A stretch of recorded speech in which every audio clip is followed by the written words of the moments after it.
So if you can't find a seat, there are a few empty ones up here. So feel free to come on closer to the front if you want. Thanks for coming. My name's Steve Marks. You may remember me as the Hello World guy with the stupid shoes. I'm wearing normal shoes today. I'm here just to introduce a couple other guys. So this is our opportunity to kind of showcase some of the customers who've been building on top of Windows Azure and have already been working on this stuff for a few months. So a bit of ahead of the game. And they actually have some really interesting apps that I'm sure you guys are going to enjoy. So I have with me today Danny Kim from Full Armor and Gent Hito from /Nsoftware. Do you say /N or just N? Nsoftware. And they're both going to be showing you what they've built on top of Windows Azure. So with that, let me just turn things over to Danny. Great, thank you. I'm actually not going to go over too many slides. I'm not a big proponent of slides. But one thing that's important is the fact that a lot of stuff that we've been doing for the past 20 years is really servicing corporate IT. So we've had endpoint management solutions that allowed you to manage endpoints within the corporate IT environment. And a lot of the feedback we've gotten from these large customers is, gosh, we'd love to have better endpoint management for remote endpoints. So one of the things that we started looking at was the ability to manage endpoints from a remote scenario. And that's kind of where we actually created a technology called Policy Portal about 3 years ago. And one of the things that we really liked about the Windows, is it Azure or Azure? Azure. So one of the things we want to get that right. So one of the things that we loved about the Windows Azure environment is the fact that we could actually take all of this hosted service that we used to actually host on our servers locally within the corporate IT environment. We actually did our own hosting for a while, where we hosted it to manage children's hospitals and whatnot. We can now throw it up in the cloud. And we started working with Steve, I think, back in May. So I haven't known Steve that long, and it's been an interesting road to work with these guys. Actually, they've been extremely flexible and cooperative, and we've been very happy with the development environment that we've actually had to develop in. And one of the things that's interesting with Policy Portal is we've actually, within about a month and a half, we were able to take our .NET-based application that was actually running in a hosted or on-premise environment and port it over to actually run in a Windows Azure services-based environment. So one of the things that we did with Policy Portal is take the application or functionality of Policy Portal, allow ourselves to deploy security patches, antivirus patches, secure documents. We actually integrated it with SoftGrid, which is now called AppV. So we can actually host a virtual application in the cloud and actually deliver it down to endpoints without needing a server in the end. So you can actually have an application, package it up, deliver it to an endpoint, whether it's in LA or whether it's in Ethiopia, and then have it actually run in a virtual environment. And why that's important is, especially in a scenario where one of our customers is the government of Ethiopia, they have a ton of endpoints that they want to manage. Their end goal is to deploy a laptop to every teacher in Ethiopia. And that's up to 250,000 endpoints.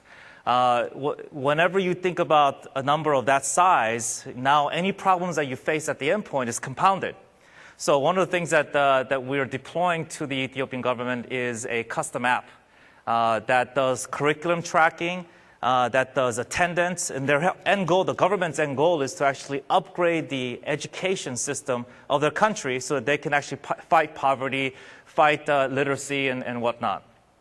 One of the problems with that type of system without a cloud-based system is, one, you either have to build out a huge data center, or if you have applications that you're deploying, what happens when you have version 2 or version 2.5 or 3 or 4 or 5, 6, 7, 8?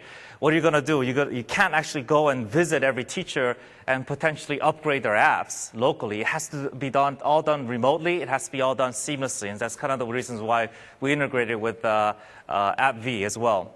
And then being able to get compliance reports back you'll see in the demo, we actually have, in addition to inventory data that we get back from the endpoints, we actually get GPS information. So we'll actually locate the GPS coordinates. If they don't have a GPS chip, one of the things that we are looking at doing is actually creating a mapping of their Wi-Fi and network within Ethiopia and mapping it to the relative coordinates. So you can actually see in a map kind of all the endpoints that they have, and you can see where they're roaming, where they are, and click on a physical or geographical location for an endpoint and find out what apps they have and what data elements they have. And I think that's pretty much it for my slides. See, very, very simple. So what I'm going to do is switch over to my laptop here, and see. And Steve was telling me, he was making fun of me, which is rightfully so. I'm going to actually show you a video of myself. So I'm going to actually play the video and then step off the stage, and you should be all set. The reason why I want to play this video, if you haven't seen it already, this is a video that was funded by Microsoft. We actually went to Ethiopia. I actually took a camera, did a lot of the filming in Ethiopia, of their data center, of the actual infrastructure in their environment, and the folks involved in the government offices. And it'll give you a good sense of kind of what the challenges were for the government and how the Windows Azure environment with Policy Portal provides that solution. Full Armor is in the business of doing endpoint management. The government in Ethiopia was looking at upgrading the education quality of their teachers within the country of Ethiopia. One of the things that they wanted to do was not only connect all the teachers together, but be able to train them so that they have a consistent way of delivering education. And they wanted to do that in conjunction with training and use of technology. They'd actually contacted SQLsoft for the training aspect of that, and we got involved with the Ethiopian government to help them with the technology aspect in managing the teachers' laptops. The project initially was started around 30,000 laptops. End goal is to do 250,000 laptops to every teacher in Ethiopia. The challenges that the Ethiopian government faced was the lack of infrastructure. Their data centers were not equipped to handle, 250,000 teachers, let alone maybe even the 100 or 200 employees in their government offices. Full Armor's Policy Portal solution was developed on top of Microsoft's cloud platform. What Policy Portal provides is the ability to not only distribute applications down to these virtual endpoints through the cloud, but also deploy security policies, get status information and inventory and compliance back, and also grab information from the custom applications that we're developing for the teachers.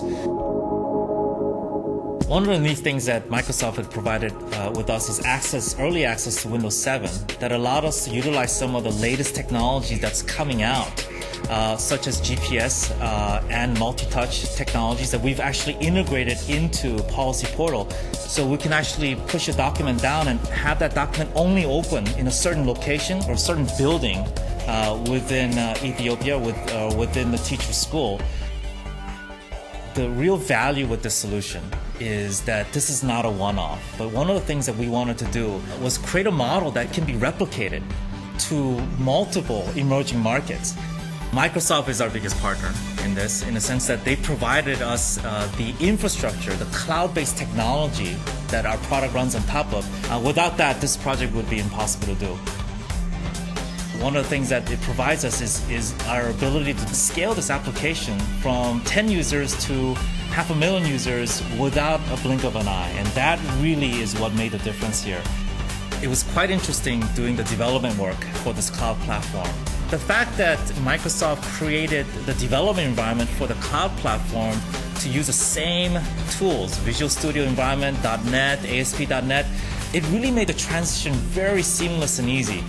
And we ourselves were quite shocked at how quickly we were able to develop and get a service up and running. Being able to work with great new technology in itself, because I'm kind of a technology geek myself, gets me excited. But being able to then marry that with a social cause that really you can see firsthand the benefits that they're getting immediately, literally within a month time frame, it's just been phenomenal.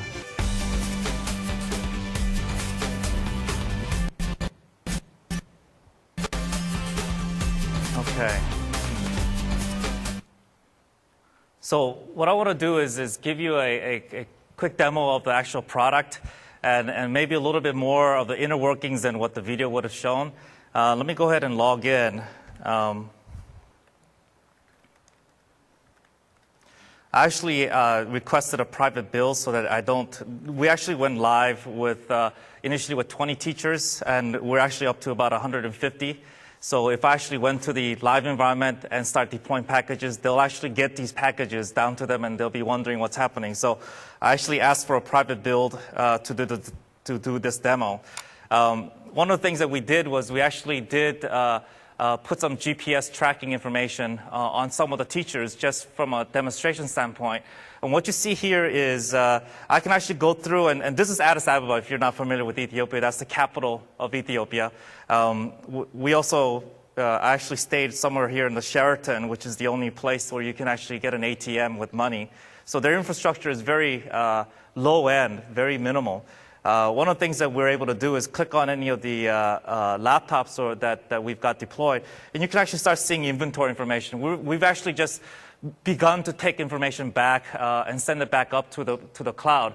What we're doing is this is actually running on the Windows Azure environment, and we're using their blob storage to store applications, group policies that we want to download.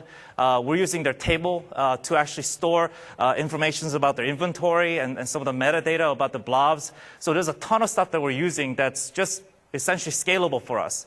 And so when we first did the deployment to 20 to 150 teachers, they loved it. We saw that the technology worked, and we had it in the proving point. And then, their end goal was, hey, now let's flip the switch and let's do 5,000 at a time. And so we just did some performance testing and found out that we can actually start deploying this without actually changing the infrastructure or limiting the application in itself. So what I want to do is, in the limited time that I have, let's see how much we can do. I'm going to actually upload a package. Let's upload a document. Let's just say it's a secure document. And I'm going to go ahead and select the file.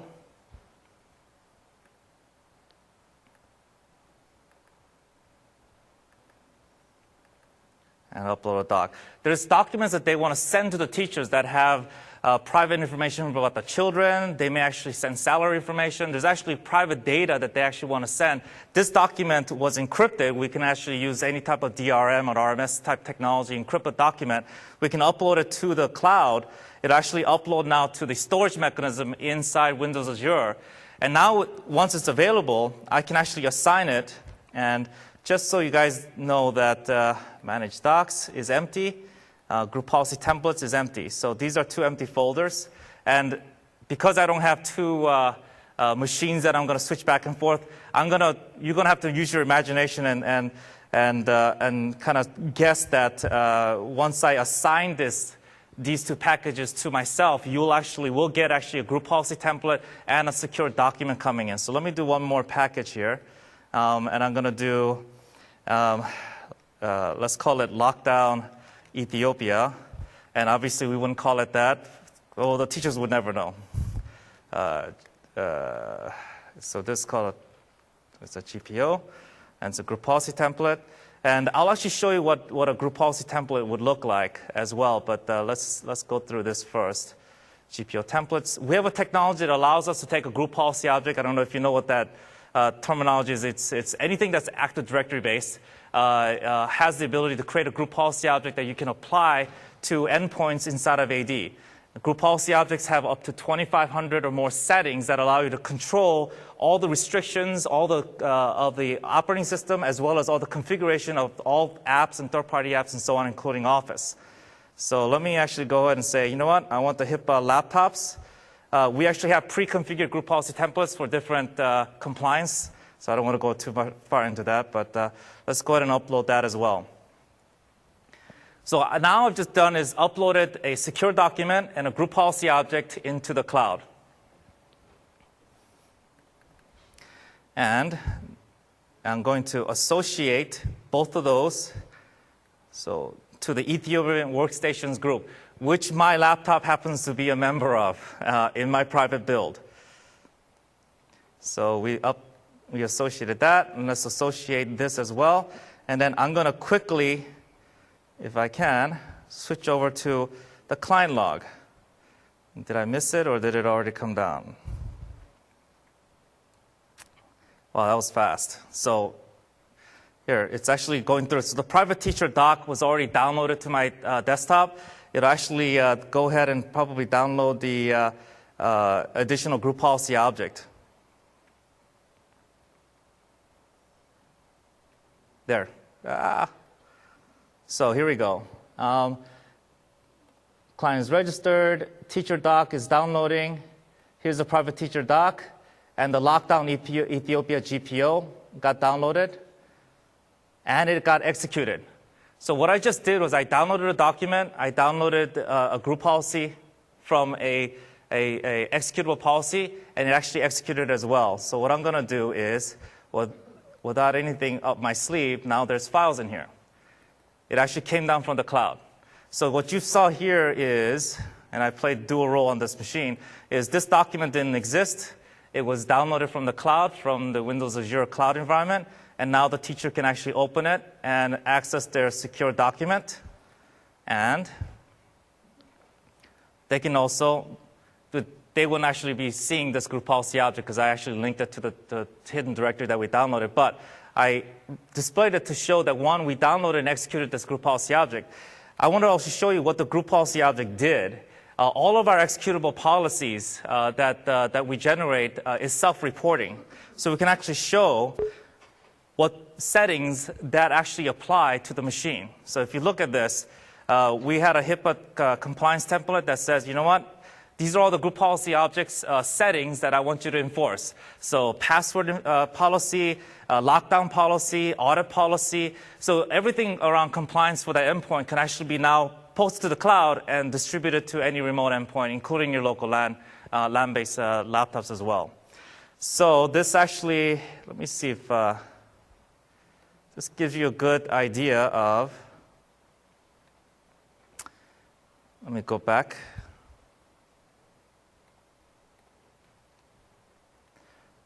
So I'm not going to demonstrate the last part, which is the app V portion. I'm going to save that for our 3:30 session. We have a repeat of our Monday session at 3:30.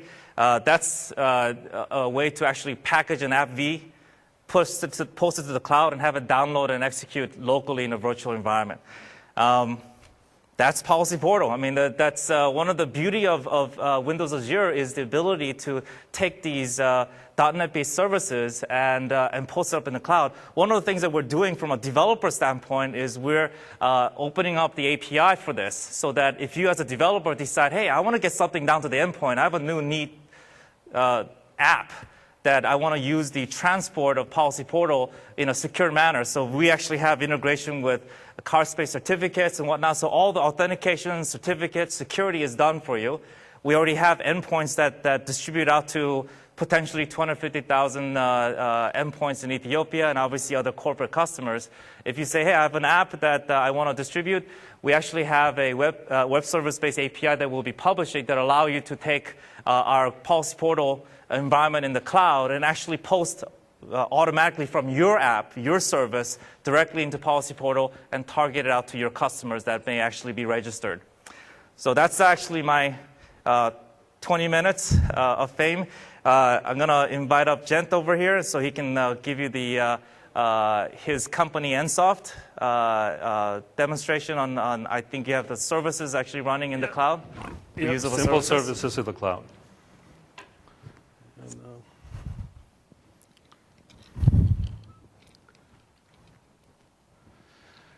All right, hi everybody. My name is Gent Hito. I am the founder and CEO of Nsoftware.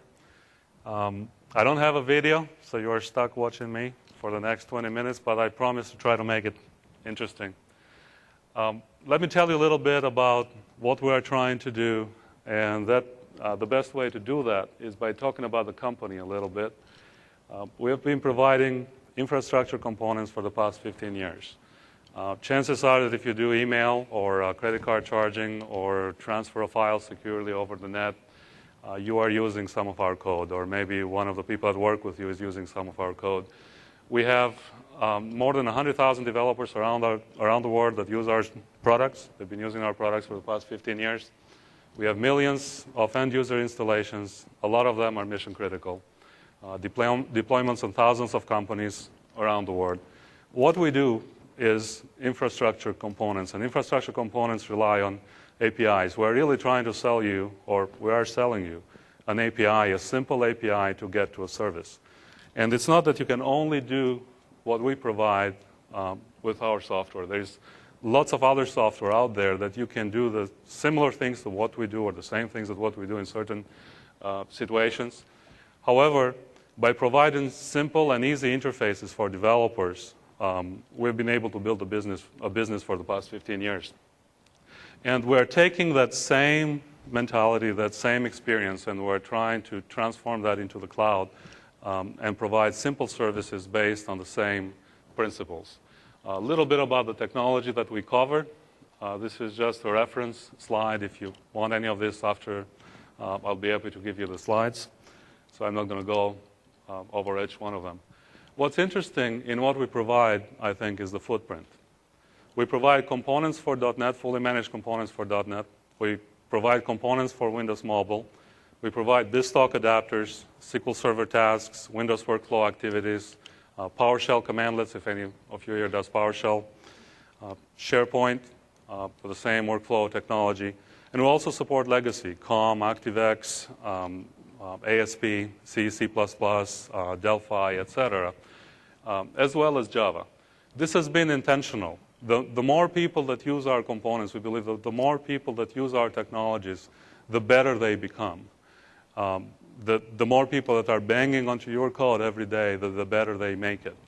And we're applying the same methodology to what we're doing with the services in the cloud.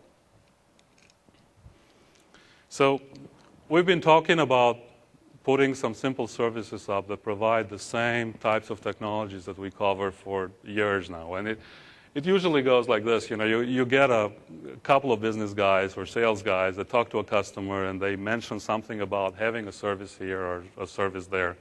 So eventually you go to a bar and you start talking about it. And, alcohol and talk, and you say you can do this, you can do that. It looks easy. It looks simple. You start counting the money. And then you go back and wake up the next morning, and you think about it and say, is it really doable? Can you really put services up? Is it really that easy? We are all developers. We write code. We like to go home at 5 o'clock. Now, actually running that code for someone else is something totally different. And I'll just go through some of the concerns. First of all, you need hardware. What kind of hardware do you put up? What is it going to run? How is it going to run it? What is it going to cost you? Is it going to be obsolete in a year or in 2 years or in 3 years? Then you have the issues of network management. You have to bring the pipes to make sure that everything is connected. And then you have to manage them. What is going to happen as people start hitting your services, as you need more and more bandwidth? You have security issues. There are people out there that are going to attack what you provide. What do you do with that? You have to monitor them. You have to monitor them around the clock, because all of a sudden you're not giving people just a piece of software that they are installing in their environment. You are running something for them. And then there's issues of payment. There's issues of scaling. And all of these, what they boil down to is investment and cost. To do it on your own, you really have to commit to services. You have to believe that that's the business you are in, and you have to really commit to that. Now, there's one way to do it, is with hosting providers. But it looks like a simple solution. However, if you really think about it, it's not that simple. There are all kinds of providers out there. Some companies are big, some companies are small. They provide various levels of hardware, software management, various levels of security control, network management, etc. There's various levels of initial investment. How do you get in? What do you pay? What do you pay on a recurring basis? How do you scale?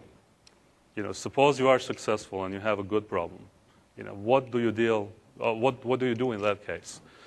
So most of the providers out there that have been around for the past 10 years, they provide various capabilities, but nobody really provides a massive grid with some exceptions. If you guys remember, a couple of years ago, Google App Engine, has it been a couple of years or is it just 1 year? Great idea, great design. There is a system where you're basically dealing with a big virtual machine up in the sky that's executing your code, and the data store on the back end with simple APIs. But it's Python. And, maybe there are people here that love Python, but I'm probably too old to remember to be involved in IronPython or Python or anything. And dealing with one particular language is concerning. It's scary in a sense. And you try to get more information and say, this is really what's this going to be? Is it all going to be Python? And people tell you yes. You don't hear much from Google, but from what they tell you, it's like, yeah, this is this environment. Write your code. It's a great language. It's a great environment. And put your services up. In our case, that means redoing everything we have done in Python, and it's completely out of the question. The other thing is the terms of service. And I can't comment on that because I'm not an attorney, but talk to your attorney about terms of services for any service provider out there. Now, the other one is the Amazon Elastic Cloud. Now, Amazon has some great services. If you look for examples of well-done, well-designed services out there, the stuff that you see on the Amazon grid is some of the best stuff out there. And it's a huge grid. It runs their grid every day, their processing engine, the Amazon pages you see, all the applications on it. And they really want to do this. If you listen to Amazon, they really see this as a business for the future. Now, the problem that we have with it is that what they provide you, essentially, is a place to put machines up in the sky. So you create a VM, you configure it, you put it up, and they run it for you. You tell it how many instances it's going to run, etc. Now, this sounds great, but you still have to remember that you have to manage that machine. You have to be in the 24/7 sysadmin business. Now, remember, we are software developers. We don't really want to get into this business. We want to provide you service. We want to provide code that runs for you, but we don't really need to get into the sysadmin, network admin business. Now, there is another issue if you are dealing with virtual machines. Scaling is coarse-grained. You scale by increasing the number of machines on the grid. Now, some people might say that's fine. It's not fine. You have to manage them. You have to manage all those machines one by one. They're completely independent. Now we come back to Windows Azure. Whoever picks those names, I don't know, but I hope I pronounced it right. The environment, though, is great. It's ASP.NET. It's something that we all know, we all work with. It's a tried and true environment. You can write code in multiple languages. You can leverage components and capabilities and code from other people.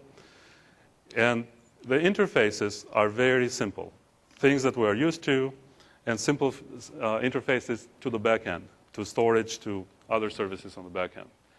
The pricing is utility pricing. That's what Microsoft tells us. It's very similar to what Amazon is doing, what Google is promising to do. You don't need a system administrator because really what you're doing is you're taking a package and you're putting it up in the cloud, and the machine, a big virtual machine, is essentially running it for you. All you have to concentrate on is your code, your capabilities, whatever you are providing to the customer. So as soon as we saw this, as soon as we learned about this back in May, we found an opportunity.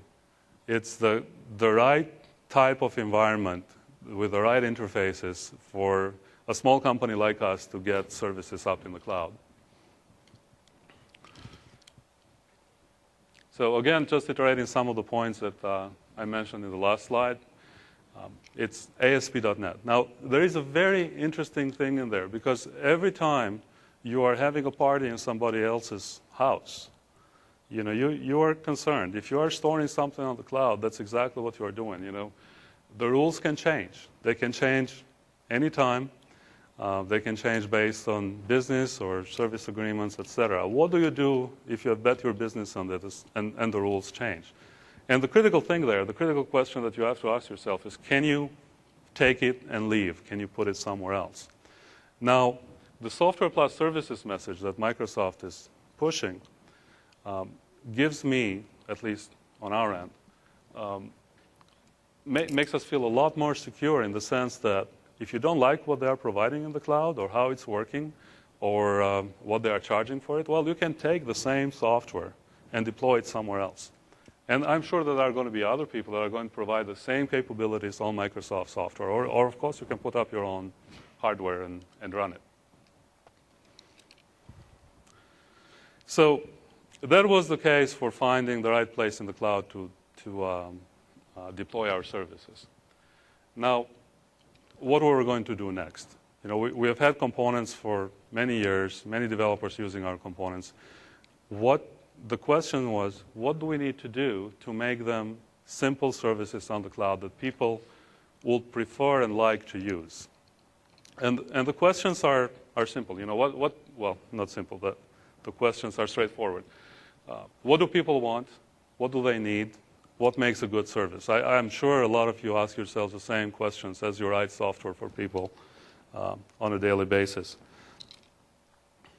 The main principles that we have are simplicity, ubiquity, and flexibility.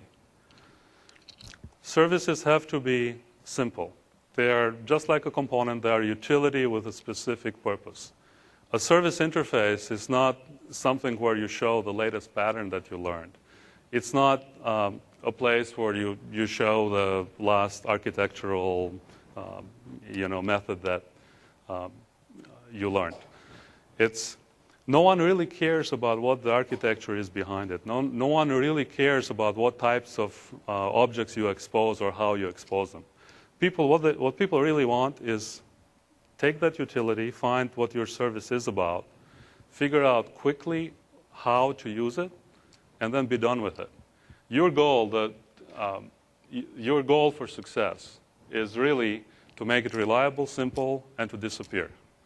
You know, we're successful when our people, the developers that use our components, are able to find their way around quickly on their own without having to call our support, and things continue to work so they don't have to call us in the middle of the night and say, hey, what's going on? Can you fix this?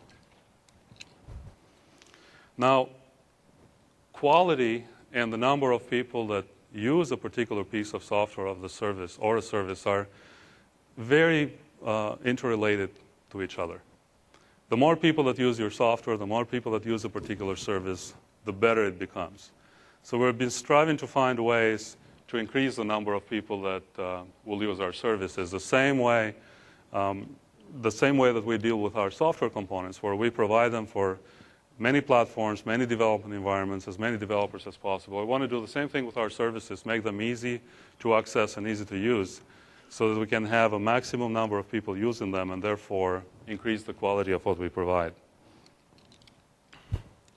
And finally, services have to be flexible.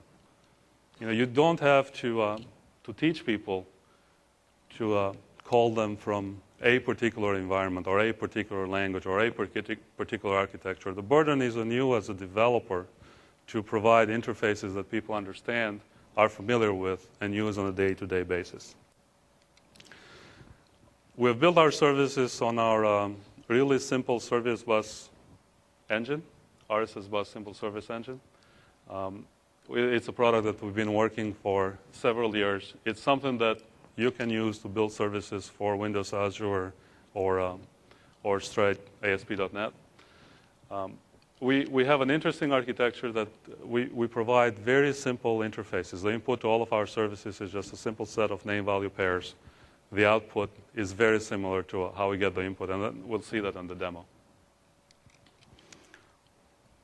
What we have put on the cloud at this moment is just a sampling of the services so we can get feedback from people. We provide a number of feed services that deal with getting feeds from the internet and transforming them. File transfer services that will get files from remote FTP sites and into storage in Windows Azure. Email services, shipping services, directories, and some news services. So with that, I'll go to the demo. Can we switch to D? Oh, is it here? Oh, sorry. This is our homepage for the services. It's cloud.nsoftware.com. And what I'd like to show you is a simple call to a feed sorting service. I've already gotten the URL from Google News on a search for Azure. And we'll use a developer token, demo 123 for this demo. And we're going to sort by the title. So first let's get this feed and provide it back the same way as it came as RSS.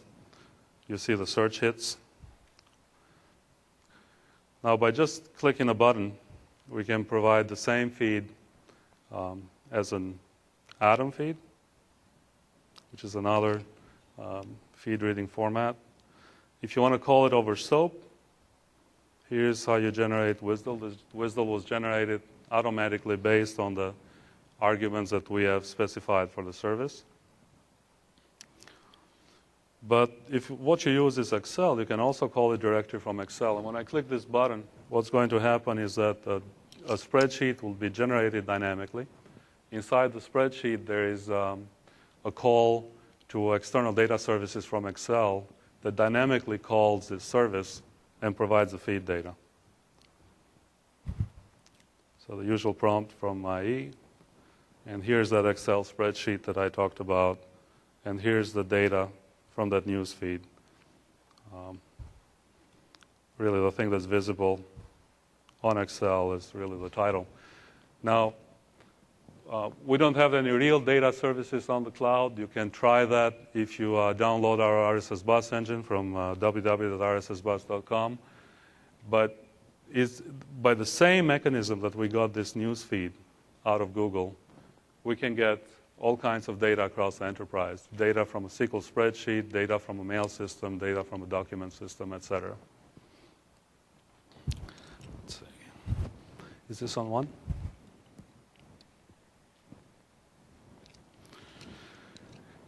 So that's the extent of my presentation. As next steps, if you'd like to talk to us, we're at booth 1110 down in the exhibit hall. Our cloud services are at cloud.nsoftware.com. You can sign up for a free developer token and explore and work with the services. Ask us about our RSS bus engine and how you deploy services with that. So thank you very much. And now it's open for questions.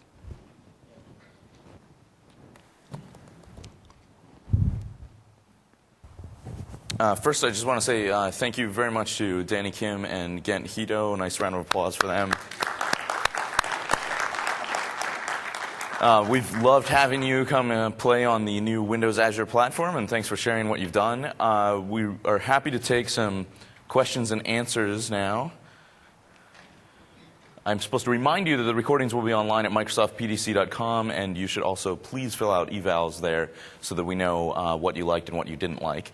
And so if you have questions, please step up to a mic, and we're going to get unplugged so the next folks can get set up while we're doing the Q&A.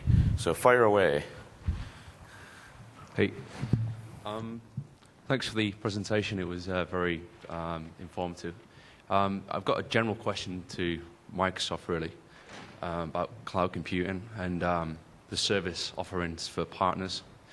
How much support will you provide on this in terms of white papers, etc.? Because if we're going to go into a business, we want to understand what the opportunities are for the cloud computing, because obviously some businesses won't want to put everything into the cloud. We need guidance on how to direct them. Yeah, there will be quite a lot of that. We don't have very much yet at this very early, the CTP phase. But by the time you see us with general commercial availability, sometime probably second half of next year, we'll have a lot. We'll have a lot of guidance. One of the things we're very keen to learn is what do we need to provide, especially to enterprises, to help them understand where does it make sense to go to the cloud, where does it not, and what does the migration path look like. So that's something we're definitely looking into, and we'd love contributions from other people too in that space. So. Okay, thanks. Sure. So as you mentioned, you scale Amazon EC2 by adding more computing nodes or virtual machines. In what units do you scale Azure right now? How do you add more capacity? And do you just add compute capacity, or can you add more memory or I/O? How granular is this? So in the general case, all of those things are possible in Windows Azure. In the CTP case of what we have now, you can go to the portal and just request more instances. And each instance is basically a compute unit. It's the equivalent of, I think, about a 1.6 gigahertz computer, something like that. And you can scale at that granularity. So basically, you can get more of that specific size of things. And it's virtualization underneath, so it's going to be a virtualized instance like that. Over time, we want to allow different types of that, different sizes. Things like maybe I know that I'm very memory intensive, but not very much CPU, or maybe a lot of CPU and a little network, but not much RAM required, and things like that. Those are all possible the way we've built the platform. We don't know yet exactly what we're going to expose. Any questions for these guys? Yeah, probably they can answer this. Chris Anderson this morning on the keynote, he mentioned that for now at least, only partially trusted code can be run on these servers. Is that going to remain like that for so long? For how long, or is it ever going to change? That is definitely going to change. That's a CTP restriction only. We're going to do native code actually also. So we're going to do expand sort of the trust bubble that we allow within managed code, and also support native code in 2009. Yeah. You mentioned asking for more or provisioning more units in different ways. What is the licensing structure for those? How this thing is going to be licensed? If that's is that a pricing business model kind of question, or is it a? Well, since this is for partners, then yes, to a degree, the answer is yes. Yeah. So the answer is we don't know yet. There's a lot of thought actually already, of course, about what the business model, what the pricing model is, but we're not ready to really disclose anything yet, and it's not all been finalized.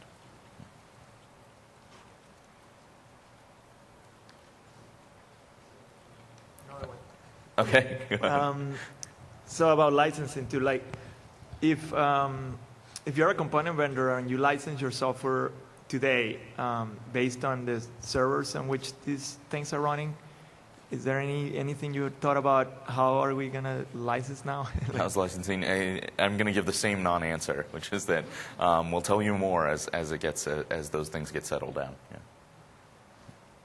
Can you say that it's actually going to be competitive pricing, or can you not even mention that?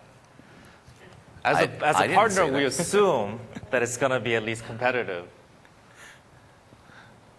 Well, I can take that question to the other side, and that is for people who are selling code that customers, that the clients might be willing to put in the cloud, are they going to manage the license? That was my question. Or their stuff when their clients are running on the cloud?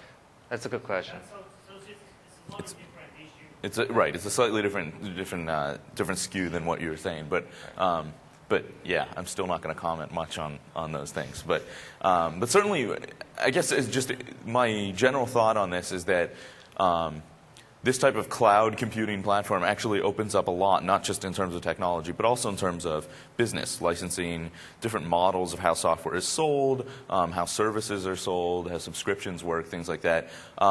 All of that is stuff we like to think about and we like to talk about. I don't know yet which places we're going in, which we're not, what any of those things will look like. Expect to hear more of that in the coming year. Sorry, one more question. Cloud computing at the moment reminds me of the 80s, where drivers weren't compatible with each other, etc. Is there any kind of forum where Google and Microsoft and Amazon are getting together and actually having a standard, an open standard, where customers can choose their vendor and easily switch between each other in an open way? Our intention is to have an open and interoperable platform. So For us, we build everything on top of REST and on top of XML, and where possible on top of existing standards that are already out there. Right? We encourage everyone else to do that. We'd love to move towards that vision of these things really interoperate well. To us, that's a really great thing. Yeah.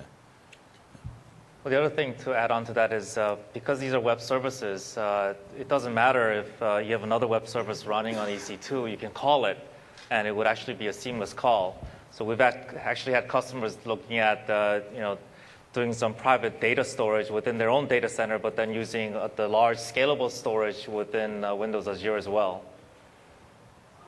So will I be able to host my applications with a company like Rackspace? Will you be able to license Azure to them as a hoster, or will I be able to build my own cloud if I choose to? Windows Azure is running in Microsoft data centers only. Is that a long-term plan, or? Windows Azure is running in Microsoft data centers only. Good hand.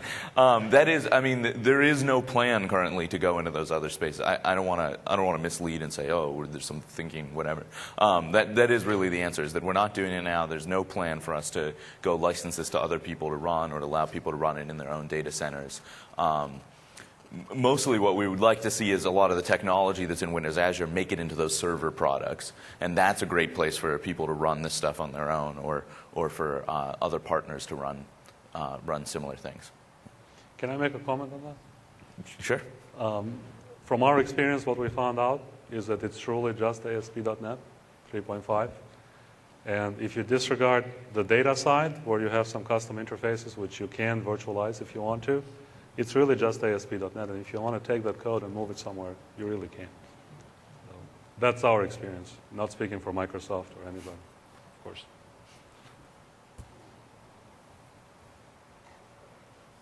All right, I think we should clear out of here and let these guys get set up for the next session. Thank you everyone for coming, and thanks for your questions.